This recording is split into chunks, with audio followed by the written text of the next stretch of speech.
നമസ്കാരം.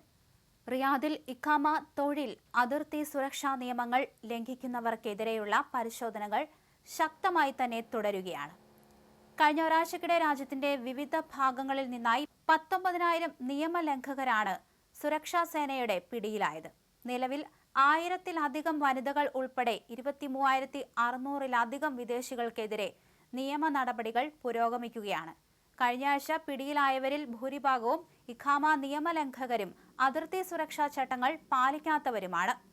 പിടിയിലായവരിൽ 16,400 പേരെ യാത്രാരേഖകൾക്കായി അതത് രാജ്യങ്ങളുടെ എംബസികളിലേക്ക് റഫർ ചെയ്തിട്ടുണ്ട്. 9,800 പേരെ കഴിഞ്ഞ ഒരാഴ്ചയ്ക്കുള്ളിൽ രാജ്യത്തുനിന്ന് നാടുകടത്തിയിട്ടുണ്ട്. അതിർത്തി സുരക്ഷാ നിയമങ്ങൾ ലംഘിക്കുന്നവർക്ക് സഹായം നൽകുന്നത് ഗുരുതരമായ കുറ്റകൃത്യമാണെന്നും അധികൃതർ അറിയിക്കുകയും ചെയ്തു. 15 വർഷം വരെ തടവും 10 ലക്ഷം റിയാൽ വരെ പിഴയും ലഭിക്കുമെന്നും മന്ത്രാലയം ഓർമ്മിപ്പിക്കുകയും ചെയ്തിട്ടുണ്ട്.